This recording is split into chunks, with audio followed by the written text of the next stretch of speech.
Good morning बच्चों, फिर से स्वागत है आपका ऑनलाइन क्लासेज में। हमने पहला, दूसरा और तीसरा चैप्टर जो है वो कंप्लीट कर लिया। जो आपकी 6 नंबर यूनिट है उसमें 4 चैप्टर थे, मैंने शुरुआत वाली वीडियो में आपको बताया था। तो आपके 3 चैप्टर जो है वो कंप्लीट हो चुके हैं, जिसमें से एक चैप्टर और रहा है चौथा, जिसको हम कल जो है वो शुरू करने वाले हैं। आज के इस वीडियो में हम 3 नंबर चैप्टर के जो प्रश्न या आपके जो अभ्यास दिए हुए हैं उनको जो है वो हल करेंगे। उससे पहले अगर कोई भी स्टूडेंट नया जो है वो वीडियो देख रहा है तो आप संपूर्ण कोर्स बायोलॉजी का जो है वो 299 रुपये में प्राप्त कर सकते हो, जिसमें आपको नोट्स, टेस्ट वगैरह सब जो है एक ही ऐप के अंदर मिलेंगे। तो टीचमेंट ऐप डाउनलोड करके उसमें क्लासरूम आईडी जो है वो 380067 लगाकर आप क्लास ज्वाइन जो है वो कर सकते हैं। इसके लिए आपको 299 रुपये का जो चार्ज है वो ऐप के लिए देना पड़ेगा। अब हम शुरुआत करते हैं आगे के प्रश्नों की। अब शुरुआत करते हैं पहला प्रश्न की। तो पहला प्रश्न आपके जो दिया हुआ है वो दिया हुआ है, रिक्त स्थानों की पूर्ति कीजिए। तो इनमें जो आपके हैं कुछ दे रखे हैं, उनके हम लोग बात करने वाले हैं। जैसे मानव उत्पत्ति वाला है, तो मानव लैंगिक उत्पत्ति वाला है, आपके आगे ऑप्शन में दिया हुआ है जैसा आपको दिख रहा है। तो कैसा आएगा इसमें? मानव लैंगिक उत्पत्ति वाला होता है, लैंगिक जनन उसके अंदर होता है। मानव है, क्या अंड परजक है? नहीं। क्या अंडे देते हैं? नहीं देते। सजीव परजक है? हाँ बिल्कुल सही है। मानव जो है वो शिशु को जन्म देता है, इसलिए सजीव परजक जो है वो होता है, अंड जरायुज नहीं है। ठीक है। मानव में निषेचन होता है, तो हमेशा ही निषेचन 2 प्रकार का पहले चैप्टर के अंदर पढ़ा था, एक्सटर्नल और इंटरनल। तो मानव के अंदर आंतरिक निषेचन जो है वो होता है। अगला प्रश्न जो है, नर एवं मादा युग्मक होते हैं। तो मैंने पीछे वाली वीडियो के अंदर ही बताया था, निषेचन के अंदर नर और मादा युग्मक हमेशा ही अगुणित होते हैं, और मानव के नर और मादा युग्मक जो है गुणित होते हैं, जिनमें गुणसूत्रों की संख्या कितनी होती है? 23 होती है। युग्मनज होता है, जो नर युग्मक और मादा युग्मक से बनता है, नर युग्मक और मादा युग्मक से बनता है, वो क्या होता है? द्विगुणित होता है। अगला, एक परिपक्व पुटक से अंडाणु को मोचित होने की प्रक्रिया क्या कहलाती है? तो देखिए, 14वें दिन मेंस्ट्रुअल साइकिल के ग्रेफियन पुट्टिका से अंडाणु बाहर निकलता है, उसको अंडोत्सर्ग या ओव्यूलेशन जो है वो बोला जाता है। अगला है, अंडोत्सर्ग खालिस्तान नामक हार्मोन द्वारा प्रेरित होते हैं। तो देखिए, LH हार्मोन और FSH hormone, luteinising and follicle stimulating hormone जो है वो इसमें काम आते हैं। मुख्य रूप से LH हार्मोन होता है जो 14वें दिन अपने अधिकतम स्राव पे होता है, जिसे LH सर्ज बोला था हम लोगों ने, तो वो कंडीशन यहाँ पर होगी। नर व स्त्री के युग्मक के संलयन को क्या कहते हैं? फ्यूजन बोलते हैं संलयन को, मिलने को, उसको क्या बोला जाता है? निषेचन या फर्टिलाइजेशन बोला जाता है। निषेचन में संपन्न होता है। निषेचन कहाँ संपन्न होता है ये पूछना चाहता है। तो निषेचन मैंने बार बार बताया था, अंडवाहिनी में होता है, लेकिन अंडवाहिनी में क्या होता है? अंडवाहिनी के एम्पुला भाग में होता है, इस्थमस तथा एम्पुला के संधि स्थल के अंदर होता है। युग्मनज विभक्त होकर किसकी रचना करता है? जो गर्भाशय में अंतरोपित होती है। इम्प्लांटेशन किसका होता है? मोरूला बना, युग्मनज बना, युग्मनज से 16 कोश की अवस्था मोरूला बनी, मोरूला से कोरक पुट्टी बनी थी, और कोरक पुट्टी ब्लास्टोसिस्ट जिसे हमने बोला था, वो ब्लास्टोसिस्ट जाकर गर्भाशय के अंदर रोपित होती है, जिसे इम्प्लांटेशन हमने बोला था। तो इसका उत्तर क्या रहेगा? कोरक पुट्टी। भ्रूण और गर्भाशय के बीच सहवनी संपर्क बनाने वाली संरचनाओं क्या कहते हैं? तो उसे प्लेसेंटा जो है वो बोला जाता है, अपरा जो है वो बोला जाता है। इसके बाद में प्रश्न नंबर 2 आपको दिख भी रहा है स्क्रीन पे। पुरुष जनन तंत्र का नामांकित आरेख बनाइए। तो पुरुष जनन तंत्र मतलब मेल रिप्रोडक्टिव सिस्टम का नामांकित चित्र पूछ रहा है ये। तो आपको जैसे स्क्रीन पे दिख रहा है, जो मैंने आपको आपके नोट्स के अंदर बनवाया है, ये आपको इसका उत्तर बनाना है। स्त्री जनन तंत्र का नामांकित चित्र, फीमेल रिप्रोडक्टिव सिस्टम का पूछा है, तो आपको ये मेरा बनाया हुआ है जो आपको स्क्रीन पे दिख रहा है, ये आपको बनाना है। वृषण तथा अंडाशय के बारे में प्रत्येक के 2 प्रमुख कार्यों का वर्णन कीजिए। वृषण मतलब टेस्टिस, नर के प्राथमिक जननांग जो होते हैं, जिनकी संख्या 1 जोड़ी होती है, उनके द्वारा स्पर्म का निर्माण होता है, फॉर्मेशन ऑफ स्पर्म का, शुक्राणुओं का निर्माण होता है। इसके अलावा नर हार्मोन टेस्टोस्टेरोन जो होता है, जो द्वितीय गौण लैंगिक लक्षणों का नियंत्रण करता है, उसका स्रावण भी इसी के द्वारा होता है। इसके विपरीत अंडाशय की बात करते हैं तो वो मादा प्राथमिक जननांग होता है, और 1 जोड़ी वही पाए जाते हैं जो उदर गुहा के आधारीय भाग में स्थित होते हैं। इनका कार्य फॉर्मेशन ऑफ ओवेम, ठीक है, अंडाणु का निर्माण करना, और साथ में क्या करना, जो मादा हार्मोन है एस्ट्रोजन उसके स्रावण को प्रेरित करता है और या उसका स्रावण जो है वो करता है, जो द्वितीय गौण लैंगिक लक्षणों का नियंत्रण करते हैं। अगला प्रश्न है आपके 5 नंबर, शुक्रजनन नलिका की संरचना का वर्णन करें। तो जैसा आपको शुक्रजनन नलिका जो थी उसका मैंने आपको डायग्राम सहित जो है वो पूरा समझाया था, जैसा आपको डायग्राम दिख रहा है। शुक्राणुजनन क्या है? संक्षेप में शुक्राणुजनन की प्रक्रिया का वर्णन कीजिए। सप्रमेटोजेनेसिस, नर के वर्षण में शुक्राणुओं के निर्माण की संपूर्ण प्रक्रिया को क्या बोला जाता है? सप्रमेटोजेनेसिस। प्रोसेस क्या थी वो आपको मैंने पूरी पढ़ाई थी, जैसा आपको आरेख दिख रहा है, ये आरेख भी मैंने आपको बनवाया था, तो वह उत्तर इसका देना है। शुक्राणुजनन की प्रक्रिया के नियमन में शामिल हार्मोनों के नाम बताइए। सप्रमेटोजेनेसिस के अंदर मैंने आपको 2 हार्मोन, एक हार्मोन बताया था गोनेडोट्रोपिक रिलीजिंग हार्मोन GnRH, जिसके 2 हार्मोन थे जो पीयूष ग्रंथि के अगर भाग द्वारा उद्दीपित होते थे, LH ल्यूटिनाइजिंग हार्मोन और FSH फॉलिकल स्टिमुलेटिंग हार्मोन। इसके बाद में बात करते हैं, इसके अलावा एंड्रोजन हार्मोन भी आप इसके बारे में लिख सकते हो, वो भी काम आता है शुक्राणुजनन की प्रक्रिया में। शुक्राणुजनन में वीर्य सेचन की परिभाषा लिखिए। शुक्राणुजनन किसे बोलेंगे? वीर्य सेचन किसे बोलेंगे? सप्रमेटोजेनेसिस की तो मैंने अभी बताई है, वही उत्तर होगा।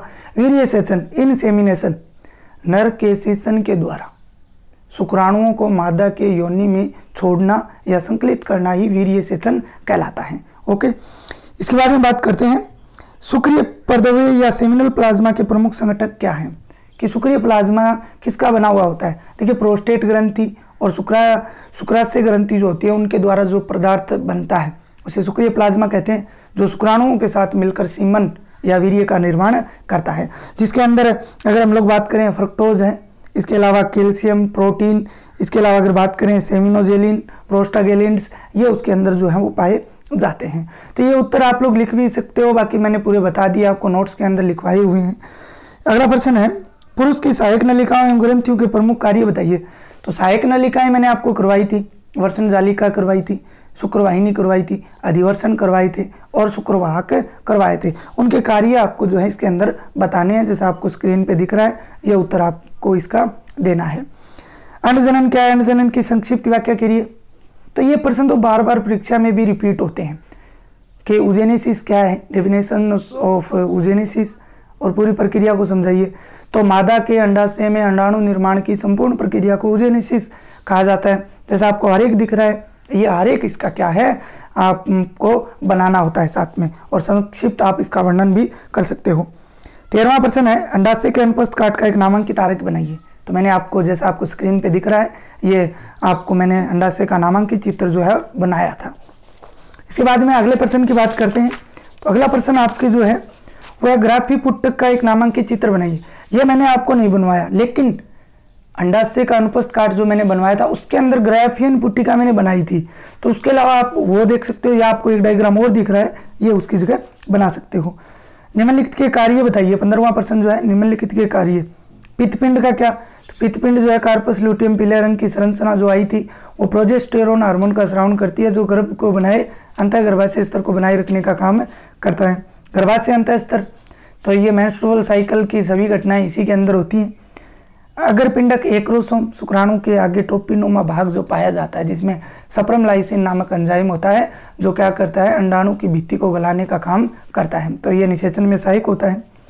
शुक्राणु पुंज शुक्राणु को गति प्रदान करने का काम करती है, जिससे शुक्राणु योनि, गर्भाशय गिरोआ, गर्भाशय से होते हुए अंडवाहिनी के एम्पुला भाग में पहुंचकर कहाँ पहुंचता है, अंडाणु के पास पहुंचता है। झालर या फिमरी, मैंने कहा था अंडाशय, अंडवाहिनी का आगे का भाग जो अंडाशय के पास होता है, जो अंगुलीनुमा उभार होते हैं उन्हें झालर बोला था।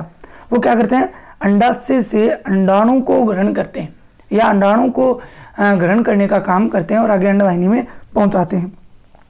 सही या गलत कथनों को पहचानिए। 16 नंबर क्वेश्चन की अगर बात करते हैं, सही या गलत प्रश्नों को पहचानना है। पुंजनों का उत्पादन स्ट्रोली कोशिकाओं द्वारा होता है, नहीं, देखिए ये गलत है बिल्कुल। लैंडिंग कोशिकाएं, LH हार्मोन जो था उसके द्वारा जो लैंडिंग कोशिकाएं उत्पत्ति होती है, और एंड्रोजन हार्मोन भी उसी के द्वारा स्रावित होता है। शुक्राणुओं को स्ट्रोली कोशिकाओं से पोषण प्राप्त होता है, बिल्कुल सही है। स्ट्रोली कोशिका FSH हार्मोन जो है उसके द्वारा उद्दीपित होने वाला, ठीक है, और इसके द्वारा जो है शुक्राणुओं को पोषण प्रदान होता है। लिंडिंग कोशिकाएं अंडाशय में पाई जाती है, नहीं, ये टेस्टिस के अंदर पाई जाती हैं। किसके अंदर? वृषण के अंदर।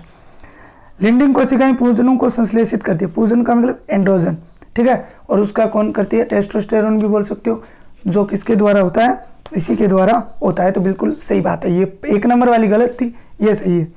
अंडजनन पित्त पिंड में संपन्न होता है, बिल्कुल गलत है। अंडजनन की क्रिया तो अंडाशय में संपन्न होती है, ठीक है। पित्तपिंड तो एक अन्य संरचना है। सहगर्भता के दौरान आर्तव चक्र बंद होता है, बिल्कुल सही। जब महिला प्रेग्नेंट हो जाती है तो उसमें मेंस्ट्रुअल साइकिल जो है वो नहीं आता है। ये मैंने अच्छी तरह से वीडियो के अंदर आपको, पूरे वीडियो के अंदर मैंने बहुत ही अच्छी तरह से, एक भी प्रश्न ऐसा नहीं आया जो आपके नोट्स से अलग है। एक आएगा उसका उत्तर मैंने आपको नोट्स में डाल दिया है, ठीक है। एक ही प्रश्न जो है वो आपके वहाँ आया है और वो नोट्स से वह बाकी समझ गए हैं आप उसको, वो मैंने लिख भी दिया है नोट्स में, आप लोग देख सकते हो उसको। अगला प्रश्न है योनि छद जिसे हाइमन बोला जाता है कि उपस्थिति अथवा अनुपस्थिति वर्जिनिटी या यौन अनुभव को विश्वसनीय संकेत नहीं है। तो ये बिल्कुल सही है। हाइमन जो पतली झिल्ली थी योनि भाग के अंदर, उसका टूटना या करना, होना या ना होना क्या है, उसका संकेत नहीं है, वर्जिनिटी का संकेत जो है वो नहीं है। आर्तव चक्र क्या है, तो मेंस्ट्रुअल साइकिल को हमने पूरे वीडियो के अंदर एक के अंदर पढ़ा है। कौन से हार्मोन, तो एफएसएच, एलएच, एस्ट्रोजन, प्रोजेस्टेरोन, ये हार्मोन थे।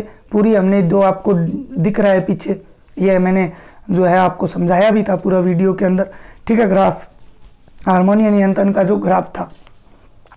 प्रसव क्या है, पीछे वाले वीडियो के अंदर हमने पढ़ा है। प्रसव को प्रेरित करने में कौन से हार्मोन, तो अंडाणु के निषेचित होने की अवस्था कोई क्या, सॉरी, जब 9 महीने का भ्रूण पूरा हो जाता है, पूर्ण रूप से विकसित हो जाता है, तो गर्भाशय से वो बाहर आ जाता है योनि भाग द्वारा, उस क्रिया को क्या बोला जाता है, प्रसव बोला जाता है।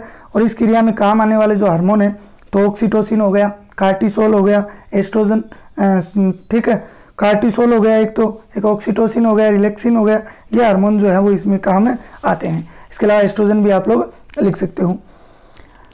19वां प्रश्न है, थोड़ा ध्यान से सुनना, इसको यही मैंने आपको नोट्स के अंदर लिखा है। हमारे समाज में लड़कियां जन्म देने का दोष महिलाओं को दिया जाता है, बताइए कि यह क्यों सही नहीं है।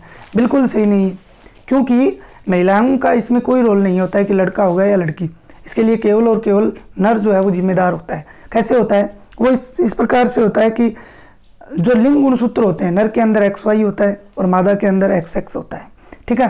तो लिंग गुणसूत्र XY तो नर और XX मादा, तो जब नर का X मादा के X से बनेगा तो लड़की मिलेगा, तो लड़की। लेकिन अगर मादा का नर का Y और मादा का अगर X मिल रहा है तो क्या होगा, लड़का। तो इस प्रकार से हम जब सेक्स डिटर्मिनेशन देखते हैं तो इसमें 50-50% जो है वो लड़के और लड़कियां उत्पन्न होते हैं।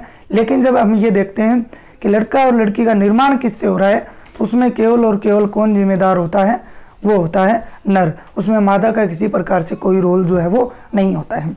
इसके बाद में अगला प्रश्न जो दे रखा है, 1 माह में मानव अंडाशय में कितने अंडे मोचित होते हैं, तो एक ही होता है। 1 माह 28 या 29 दिन की मेंस्ट्रुअल साइकिल होता है, उसमें एक ही अंडाणु निर्मित होता है। हमने ओजेनेसिस की क्रिया पढ़ी थी। यदि माता के समरूप जुड़वा बच्चे को जन्म दिया हो तो आप क्या सोचते हैं कितने अंडे मोचित, देखिए अंडाणु एक ही बनेगा, अंडाणु क्या बनेगा, एक ही बनता है। क्या आपका उत्तर बदलेगा यदि जन्मे हुए जुड़वा बच्चे द्विव अंडज एमज थे, तो उसमें 2 अंडाणु जो है वो निर्मित हो सकते हैं। लास्ट प्रश्न है, क्या आप सोचते हैं कि कुतिया जिसने 6 बच्चों को जन्म दिया है कि अंडाशय में कितने अंडे मोचित हुए होंगे। तो प्यारे बच्चों, अगर 6 बच्चे अगर कुतिया जन्म देती है तो उसमें 6 अंडाणु ही मोचित हुए थे, इसी वजह से वो 6 बच्चों को जो है वो जन्म दे पाई थी। तो इस प्रकार से आपका चैप्टर नंबर 1, 2, 3 पूर्ण रूप से कंप्लीट हो चुके हैं, जिनके प्रश्न उत्तर भी कंप्लीट हो चुके हैं। पहले चैप्टर के रहे हैं वो जल्दी करवाएंगे, और कल से हम शुरू करने वाले हैं आपका 4था चैप्टर जनन स्वास्थ्य रिप्रोडक्टिव हेल्थ। तो आज के लिए इतना।